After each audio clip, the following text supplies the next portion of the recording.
Right thinking pays large dividends. Hold on to that thought. Right thinking pays large dividends. I'll give you an example. You saw when I was lighting the candle up here that it blew out. Because the air blows from that side. When I came to this side, I could light the candle because my lithe self was blocking all that wind from the east. But the candle got lit. Right thinking pays large dividends. Hold on to that. Today is about New Thought poet Ella Wheeler Wilcox, one of our ancestors of New Thought. And she did a little differently than others, and she was not sick and had a healing. That wasn't her thing. But she was a great supporter of New Thought and a great teacher of New Thought through her poetry, through her essays. Now, here's something I think is interesting. She was born in Wisconsin. That's not the interesting part. But after her marriage, she moved to Brantford, Connecticut, where she lived the rest of her life. Yeah, I thought you'd enjoy that. Oh, I feel connected all of a sudden. She was not a healer so much as an influencer, is what I call it, through her poetry, her essays and stuff. She was a student of Emma Curtis Hopkins. I don't know if she was ordained or not, but I do know she studied with Emma Curtis Hopkins, grandmother of New Thought, as most of our ancestors did. They studied with Emma Curtis Hopkins. They were ordained through Emma Curtis Hopkins and her metaphysical college in the Midwest, and they did things. She never ran a church, but she was the editor of New Thought magazine, as well as a contributing writer. She praised New Thought to her readership. Here's a poem of hers. So many gods, so many creeds, so many paths that wind and wind, while just the art of being kind is all the sad world needs. It's so simple, isn't it? Just the art of being kind is what the world needs. Because so many of us have forgotten to be kind, starting with the mirror in the morning. Some of us aren't kind before we even get to the mirror. And then we get to the mirror and we're flat out unkind. We get in the shower, we stay unkind, either to ourselves or we start having arguments with people who probably aren't in the shower with us.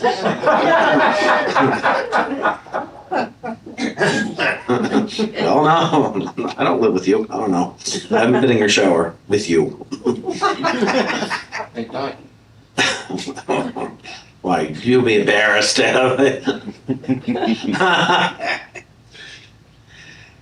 Early in their married life, Robert and Ella Wheeler Wilcox promised each other that whoever died first would return and communicate with the other. And he died in 1916. She was here till 1919.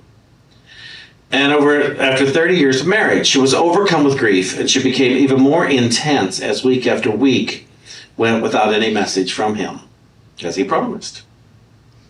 It was at this time that she went to California to see an astrologer, Max Heindel. Still seeking help in her sorrow, still unable to understand why she had no word from Robert. And she wrote of this meeting, and this is the point of this, a correction of thought. Correction of thought pays big dividends, or right thinking. But she said, he made very clear to me the effect of intense grief. Mr. Heindel assured me that I would come in touch with the spirit of my husband when I learned to control my sorrow. I replied that it seemed strange to me that an omnipotent God could not send a flash of his light into a suffering soul to bring its conviction when most needed.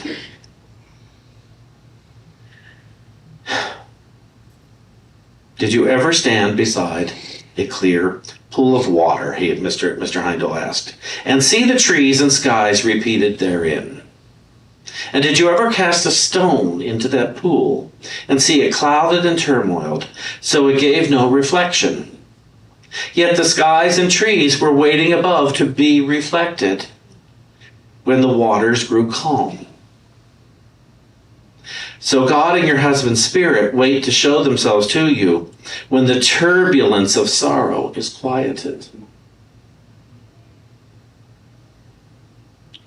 Several months later, she composed a little mantra, or affirmative prayer, which she said over and over, I am the living witness. The dead live, and they speak through us and to us. And I am the voice that gives the glorious truth to the suffering world. I am ready, God. I am ready, Christ. I am ready, Robert. And she became, and every day she had to work at quieting. And the quieting is coming into acceptance of your source. That your source actually is your source. And not your servant to do your bidding. And not your perpetrator for why you hurt or have been abused or why the world or something is holding out on you. When we get still, we can know. And many of us, maybe all of us, have had times we could not get still. It was just impossible to get still. Our mind was racing so much about what was wrong and why was God holding out on us and why were our adults so mean and holding out on us, and why is the weather holding out on us, and why does this floor keep tripping me? Because every time I walk across it, I trip. Must be the floor. Why? Why does my body betray me? And we spend all our time thinking about what is wrong and whoever or whatever is holding out on us. And I love this though. The skies and the trees were waiting above to be reflected when the waters grew calm. If I throw a big brick in the lake, it does not reflect the sky and the trees around because it's not calm. And so for us, it is a great act of kindness to become willing to be still and know. It doesn't say throw another pebble or a brick into the water. It says be still and know. Peace will be yours when you get still and know, capital N-O-W. Be still and know. When you are kind enough to yourself to be still and know. Myrtle Fillmore did that. We're going to talk about Myrtle Fillmore next week, actually. But still, she had to get still to hear, I'm a child of God, therefore I do not inherit sickness. Others, these New Thought writers and teachers and healers and ministers, they all had to get still to have their healing. When I had my ankle healing, I just got still for a moment, really, and affirmed that Christ in me is awake now. The ripple went through my body. My ankle healed. I wasn't looking for a healing of an ankle. I was looking to get still. All I wanted from that meditation. Christ in me is awake now. And I somehow aligned. Wasn't even trying to align, just I was looking to be. And I believe that statement would make a difference for me. Have you found your statement? Have you found your statement that leads you into a transforming prayer, a transforming meditative experience? So I looked for it because I didn't want to be stuck with somebody else's statement that didn't work. Or maybe when the church I grew up in, it was in Jesus' name we pray, amen. That didn't help me. Didn't do a thing for me because I didn't believe that. Years ago, we taught a class here, Sunday morning Sunday school for adults. And it was based on a book called The Quest, written by somebody in Mary Alice Jafala. And and there was someone from another country who used to come here, and I would talk about Jesus, or quote Charles Fillmore about Jesus, and she would say, that doesn't do a thing for me. Where I come from, Jesus doesn't mean anything. So to say the words Jesus can move mountains, not for me. But what was funny is I used to refer to the Jafalas She follows this, she follows this. She thought I was quoting some sooth from the mountains. The Jafalas came down. I said, no, it's a couple that go to teach a unit. They're a couple of Unity ministers who wrote this book. But it sounded mystical and magical, the Jafalas say. And I'm just quoting the authors of the book. But she was going to have a better healing with the Jafalas than she was with the word Jesus. You see, we make stuff up. We make up our God. We make up everything. And so to look at that, what is the kindest thing you can do for yourself? Because it has to start with yourself. But a kind thing for yourself would never leave anybody out. It would never omit even the person I hate the most. Or that I say hate or fear. It's the same thing. The most. And why would I fear someone I hate? Because I'm afraid of what my thoughts will lead to hurt them or myself. That's why I say fear the most, same as hate. But it's not kind. I was talking with someone yesterday, and I was saying, they were struggling with something, and I said, well, it seems to me you need to forgive your parents. Now, nobody just forgives anyone. I forgive you. Nobody does that. As I've said, forgiveness is an experience. And it's a tremendous act of kindness for oneself. I've said this to a lot of people. I forgive them. I've let them go. But they still treat themselves horribly. And they still treat their body horribly. And they're filled with sickness and dis-ease in their mind. And it's like, no, you have not forgiven. Not because you're stupid. I believe you'd do it in a second if you weren't worried about them getting away with it, with what they did.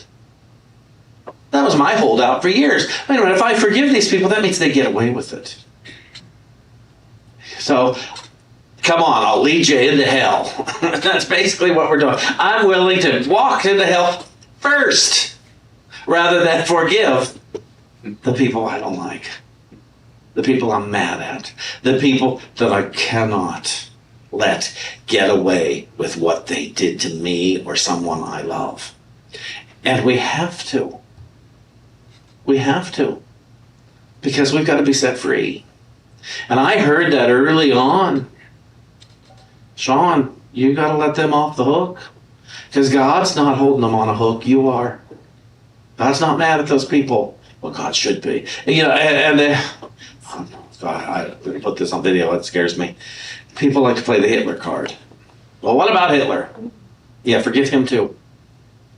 Give him over to God. Give him and all those people who did these horrendous things on earth to God. That Hitler stuff, that's been happening since the beginning of time. A complete disregard for humanity by other humans. It's been happening for so long, and it's still happening. It's still happening in our world. How am I going to end that? How am I going to bring about peace on earth? Jesus said, I found a way, follow me. And his way was to forgive everybody. But again, it's not, I forgive you. It's to relinquish the past to the past. We spend a lot of time trying to change the past, or to keep the past from ever happening again, which is still trying to change the past. Spend a lot of time invested in changing the past.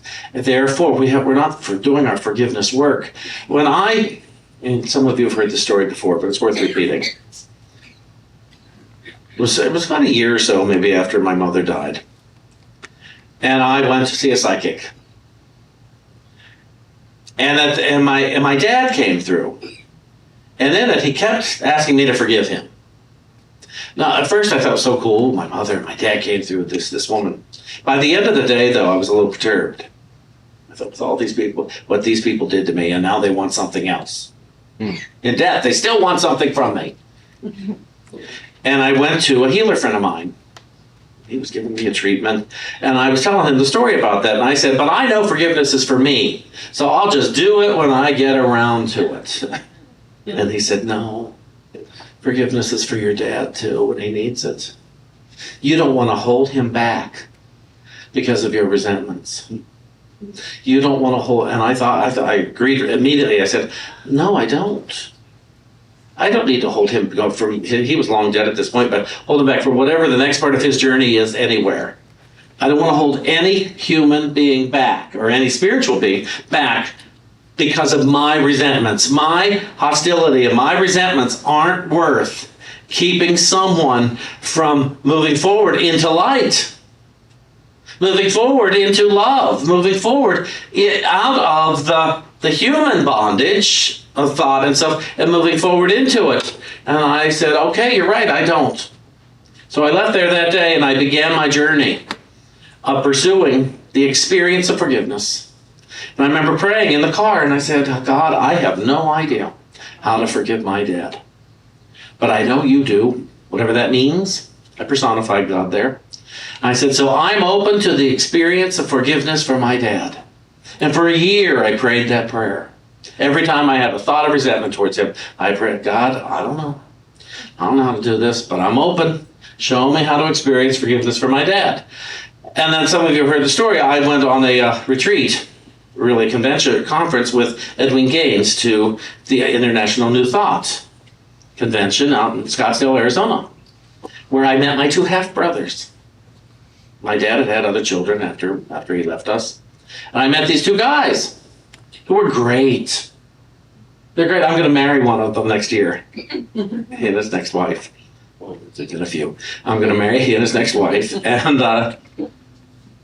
but I met these two guys, who are younger than me, obviously. And I liked them. And we look like each other. You can so tell that we are brothers. And I found out their life with my dad wasn't better than my life without him.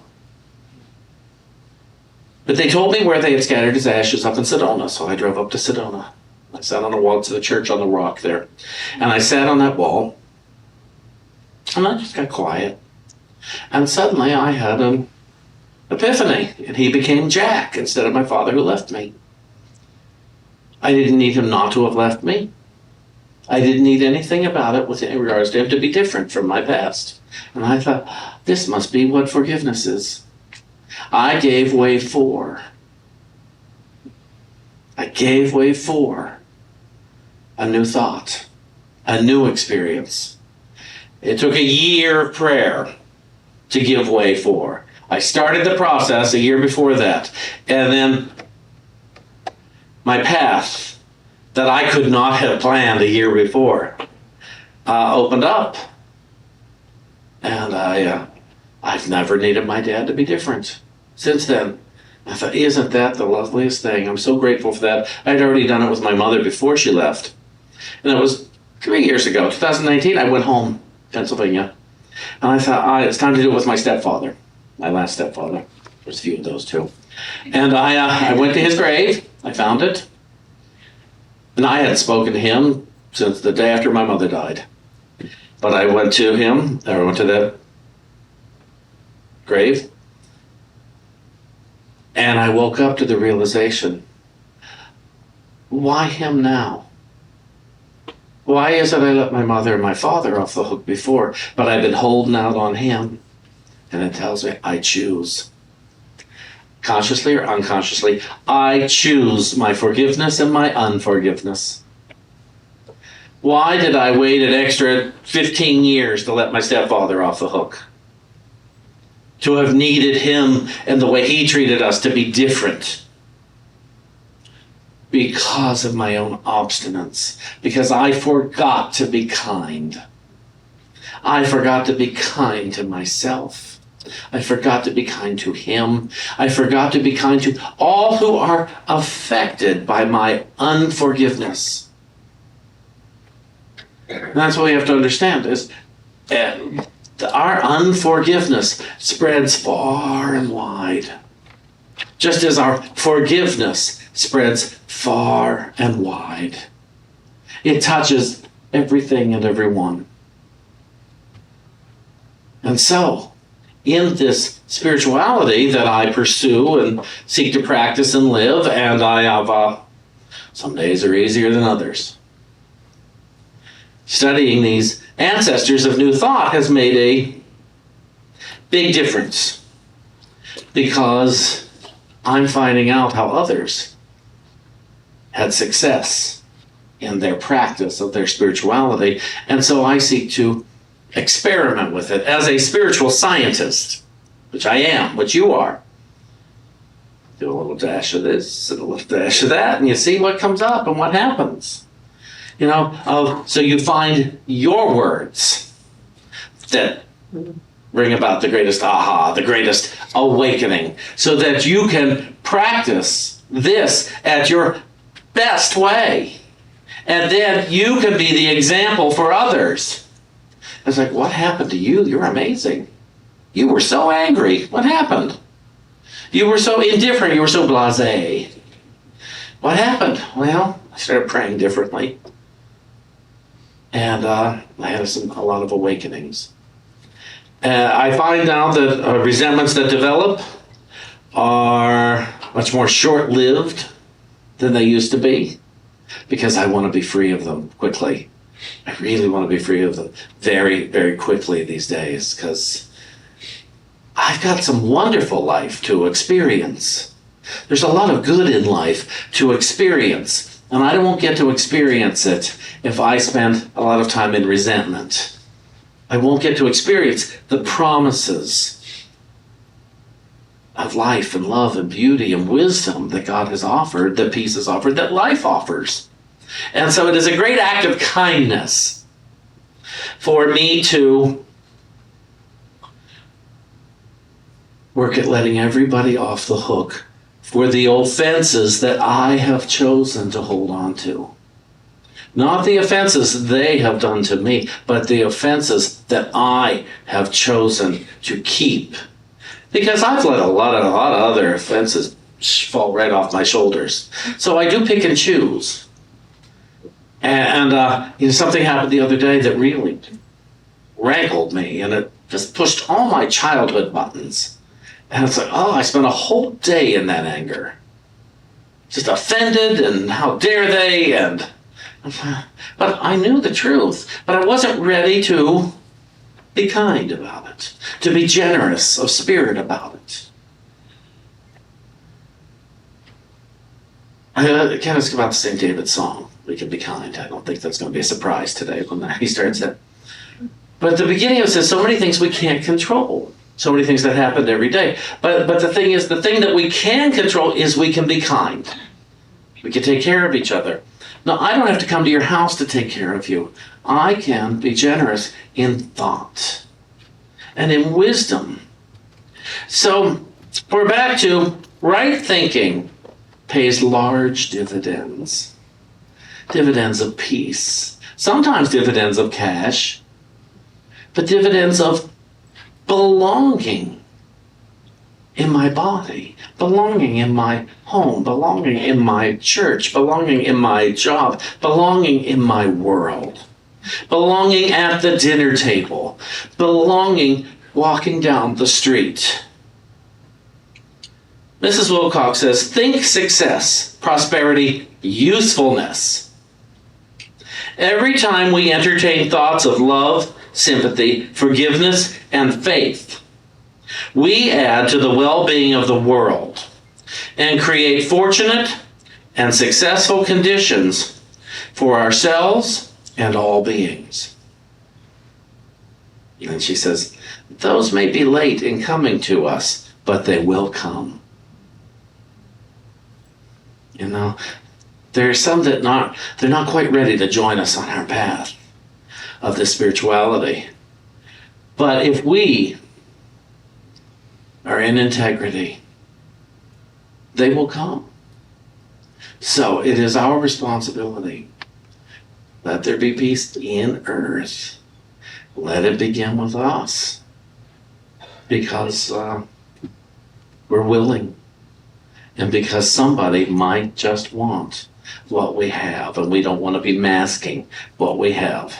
Kindness is our generosity to our world, and we are part of our world. Be kind. Be willing that all beings thrive in love. Thank you.